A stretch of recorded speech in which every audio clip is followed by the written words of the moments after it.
Hello and welcome to Breaking Ground, Women in Mining, the podcast where we spotlight the story, struggles, and success of women in the mining industry. I am your host, Priscilla Mugwa, and today episode we are joined by Dr. Angelina Anani,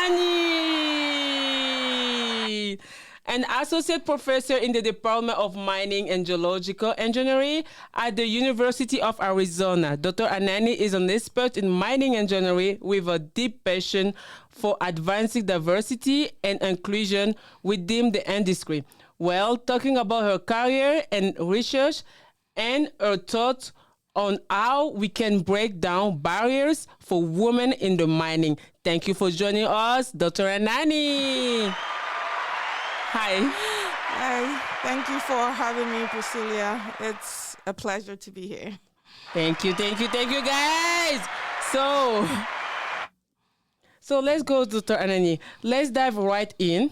You have had quite an impressive career in the mining industry in general, right? So can you just a little bit share about your career?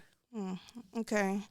So I dove right into academia after my PhD. I did have some opportunities to go to the industry as an intern in Africa and in Canada, and have had the opportunity to work with industry here in the US as well. But after my PhD, which again, I was passionate about going into academia because I felt like I could add more value in academia in terms of developing new technology, new knowledge, and even mentoring engineers that are going into the field itself. So I saw a greater opportunity to make impacts there. So I started my career as an assistant professor in mining engineering at the Catholic University of Chile, in Santiago, Chile, and I spent about 5 years there before. So you speak Spanish too? Oh, sí. Okay, está bien. So all the Spanish, you guys can listen to us. Yes. So I did spend, the first part of my academic career in Santiago, Chile, and then after that, I joined the University of Arizona as an associate professor. Wow, this is a great parkour. It's very great. So as professor, so you have so many students, and then I saw them, my experience with them. They are my friend now. So as a professor, because this podcast is about women in mining. So I just want to know your opinion, like more academia aspects. So how is your role involved about women in mining as professor? Yeah, I think it's a bit different from people that are in the industry, boots on the ground, working in the mine every day. But in terms of the proportion in the mining industry, it's not very different either in academia. Among professors and academics as well, women are minorities as well. And, for myself, I'm sure we've talked about this before, but I think I'm probably the first female Black faculty to be part of a mining department in the United States, and I'm speaking strictly in terms of mining engineering. Luckily, in the whole country. Yes. Really? Wow. So luckily we've grown to be two, which is moving in the right direction. Maybe you're going to be the next one. Yes, that would be great. Yeah. Would absolutely love to have you. So, the dynamics are a little bit similar in that aspect, with mining being a man's world. But again, we also experience that a little bit differently as academics, especially when you're a minority, right?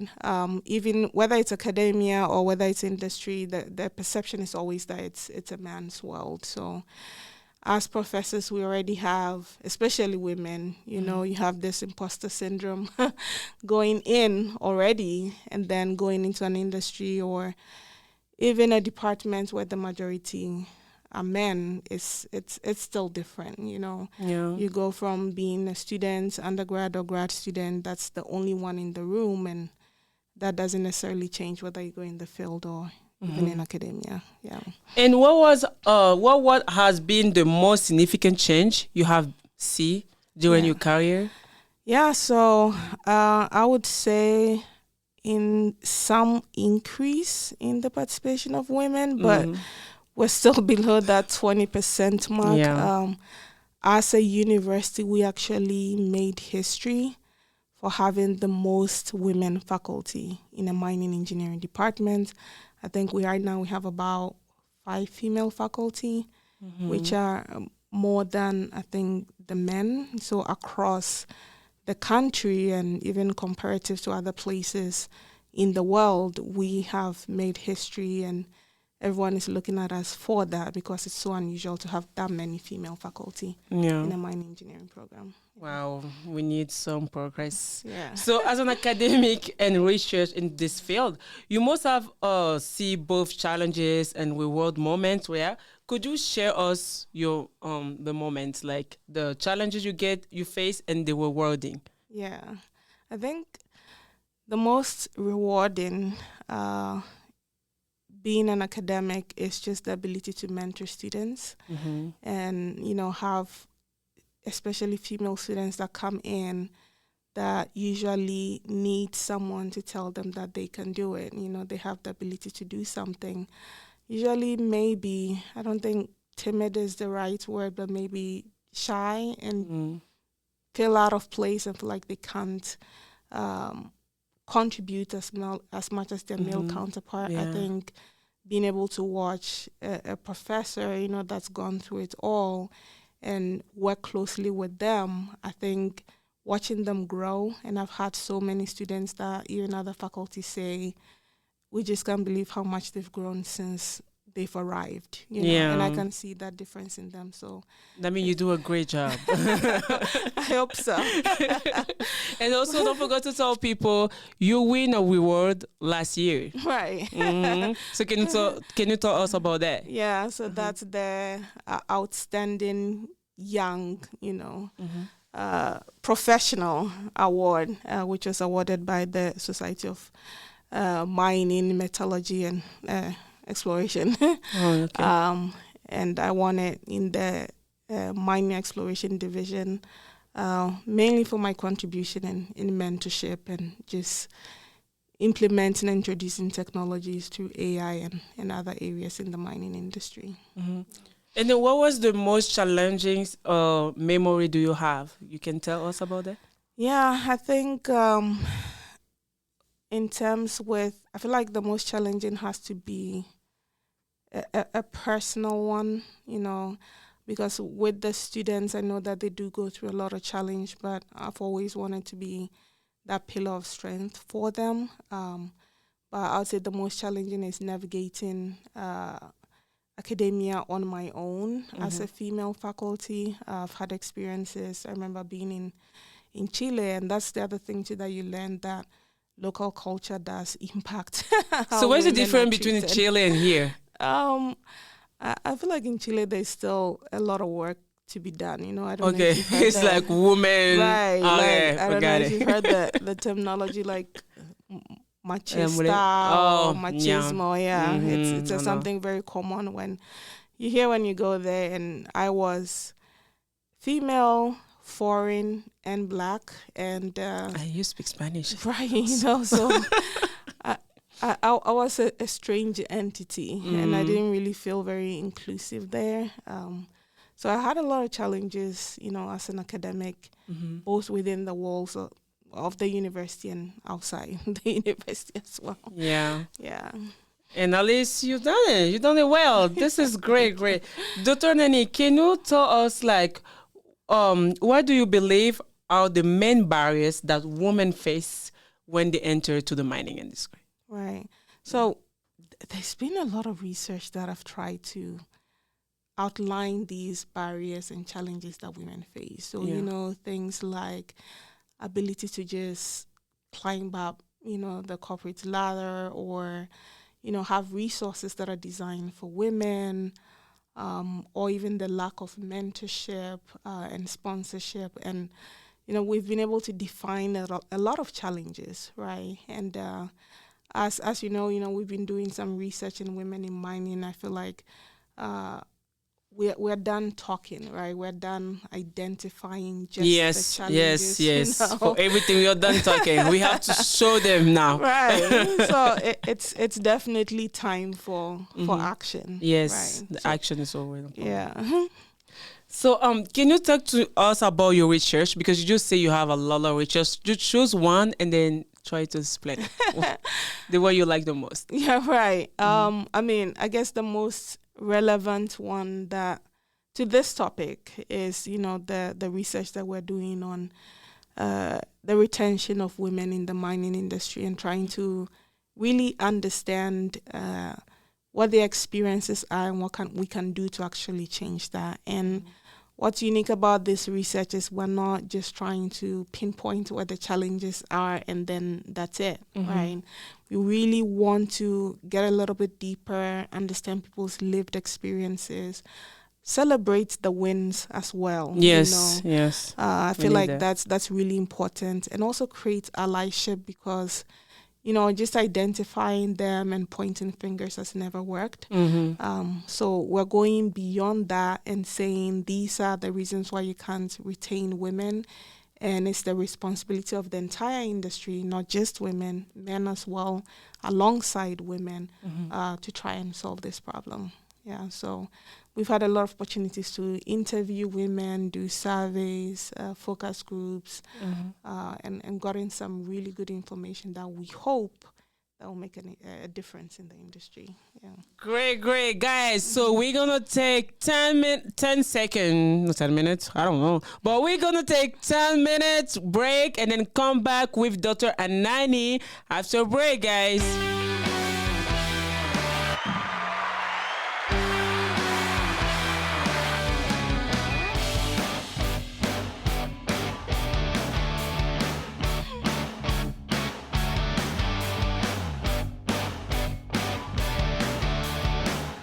Here we are back with Dr. Anani, an associate professor at the University of Arizona. So the second part of this breaking ground women in mining. Hi again, Dr. Anani. Hi. So also, I went this year in February at the SME conference, right? Yes. And then assist Sharon, one of your students, and she was talking about mentorship. Yes. So, do you think what role do the mentorship and networking can play for the women in mining? Yeah. Do you think we really need the mentorship so that women can come to the mining industry? Yes. Absolutely. And it's not something that's just unique to the mining industry. We know that generally, if you see someone that's like you in the industry, you're likely to join, right? We've seen it in sports and different areas where people follow the leads of those that come before them because they can identify with them, right? So I think we need more women mentors, or at least more women to show up and stand up and mentor the young generation in a positive light, that tells them that there is a place for women in the mining industry. And Women in Mining USA itself has actually created a mentorship network for that very reason. So now we have the opportunity as women in the industry currently to mentor those that are coming in. And I'm glad I was actually able to sign up for that and talk to the young ones, right? Yeah, the ones this is that great. are that are coming as well. So there is definitely room for mentorship. There is just a space, to be a great representation to attract a younger generation in the industry. So did you use mentorship to be in your career where you are now? Mentorship help you? Oh, certainly. I haven't actually had a lot of women mentors, surprisingly, which I think is the case for most women that are currently in the industry.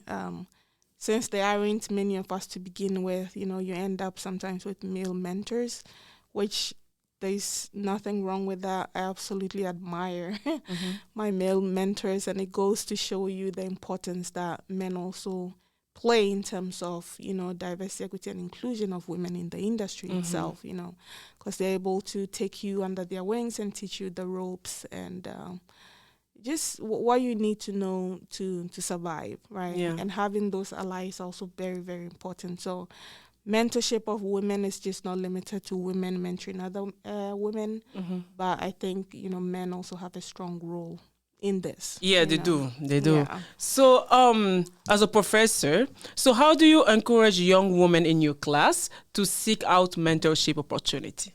Right. So I think apart from being a mentor myself, which is That was great.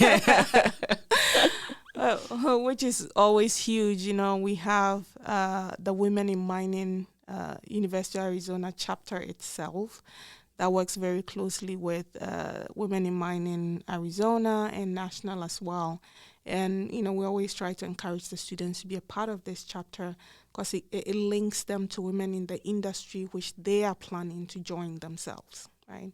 So it's been a very useful resource that kind of links, professional women and also, students in the classroom.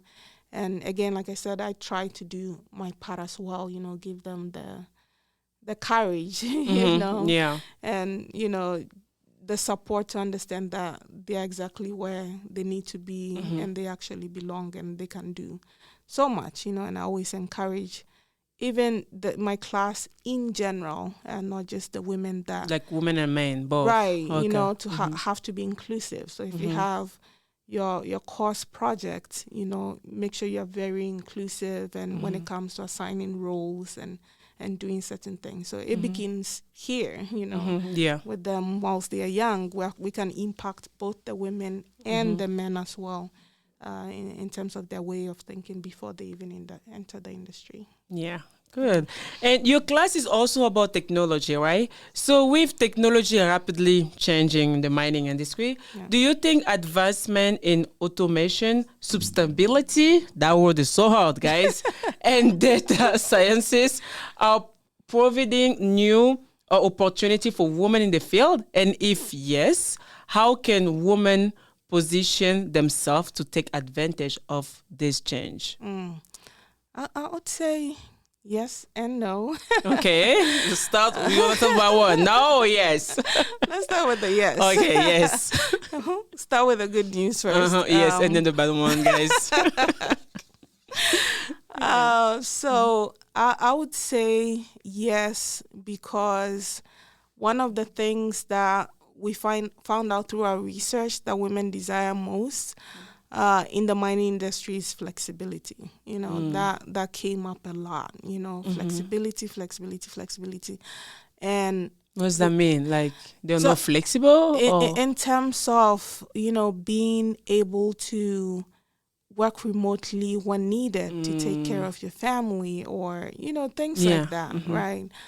So flexibility came up a lot. Okay. And a lot of women have left that industry because, of course, they prioritize family. Over their jobs, right? Yeah.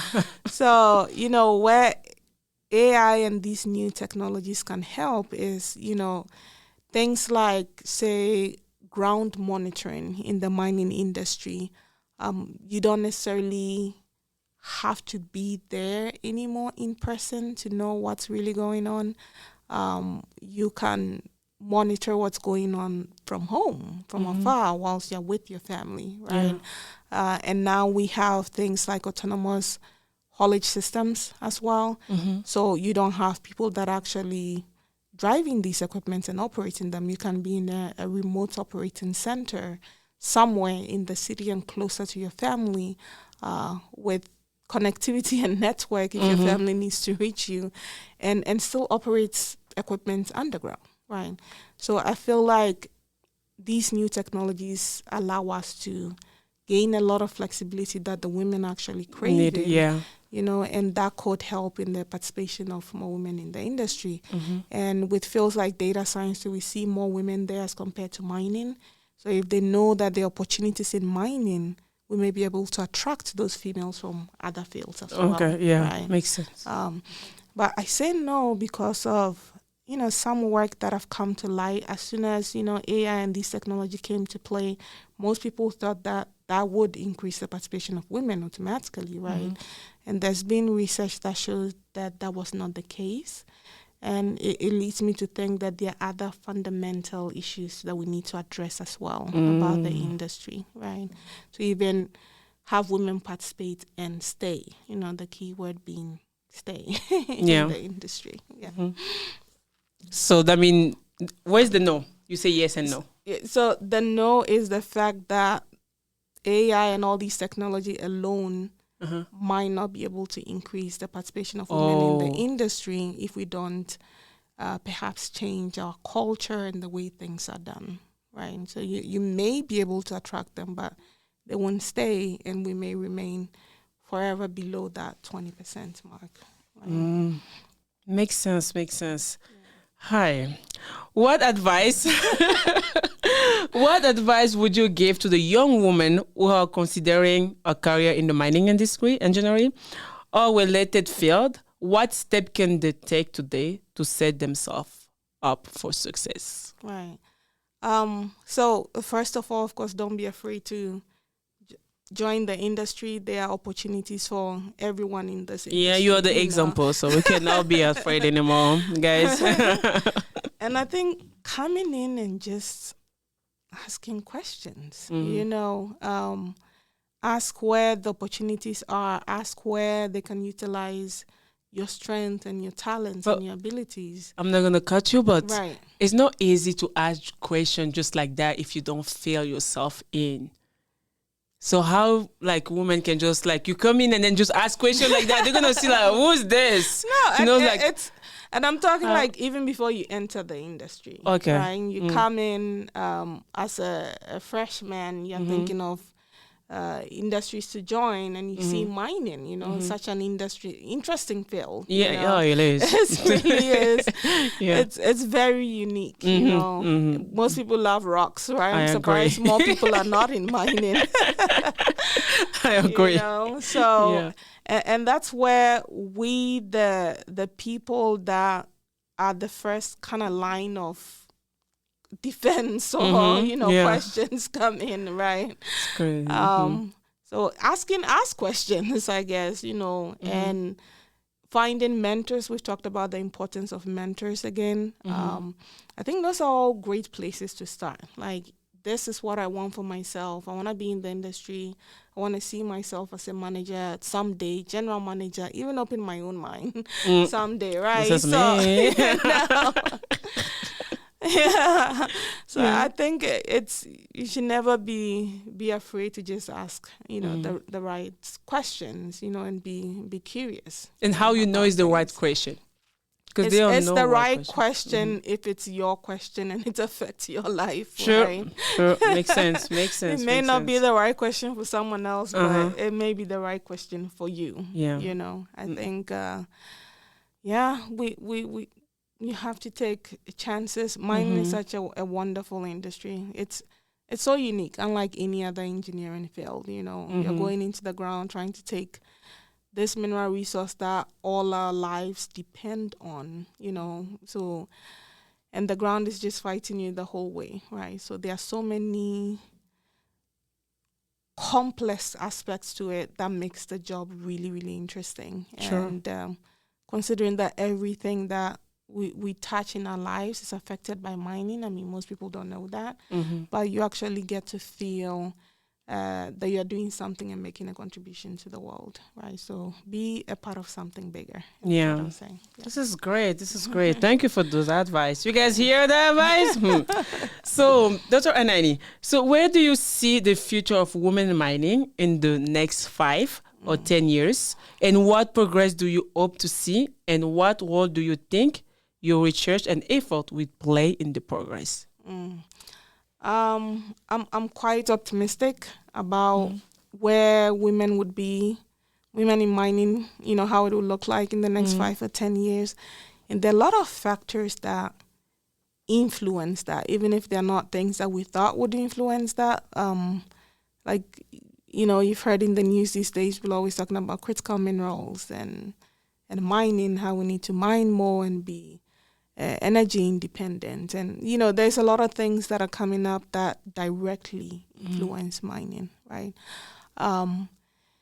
We know that in order to actually meet the demands of society, we need the workforce to do that. We have a heavy shortage in terms of workforce, and the industry has identified the fact that it's important for the remaining half of the population to also participate, right? Yeah. So it's very integral in terms of, meeting society's demand right now. We need all hands on board. So we might see the industry creating more space, or not necessarily creating more space, but creating a space where women will feel comfortable and participate in the industry, right? And we're also beginning to see more support, actually. Oh, okay. From Like the what? industry, in terms of supporting programs like Women in Mining in the USA. And we have so many sponsors and supports for programs, and that allyship does exist. This is great. So I hope that keeps going. And again, like I said, it's something that women cannot do alone. I feel like everyone needs to participate in this and make sure that we create a world or an environment or a culture that we can coexist. So I'm definitely very optimistic about women in mining in the next 5 or 10 years. Yeah. This is great. This is great. Thank you, Dr. Anani. It's been such an insightful conversation, Dr. Anani. Thank you so much for sharing your experiences and wisdom. That was more important. Wisdom with us today. It is inspiring to hear your passion for advancing diversity and your dedication to create a better future for women in mining. We're going to applaud Dr. Anani. Thank you. Thank you so much for having me, Priscilla. It's been a pleasure. You've done such a great job, and I do hope that the world and the nation and everyone gets to see the work that you've done. I think it will actually go a long way towards understanding the challenges that women face in the industry, and some of the fears that the students and even the young ones have going into the industry, because you've been able to tell their story and have their voices heard. Sure. So I hope you all go out there and listen and continue to follow Priscilla's work. And just thank you for bringing this story. Thank you. To our listeners, thank you for tuning in the Breaking Ground Women in Mining. If you enjoyed this episode, be sure to subscribe, share, and leave a review. You can also find us on Instagram, Twitter for updates on upcoming episodes. Stay tuned for our next episode, where we continue to break down barriers and share the story that matter. Until next time, it was your host, Muga Priscilla.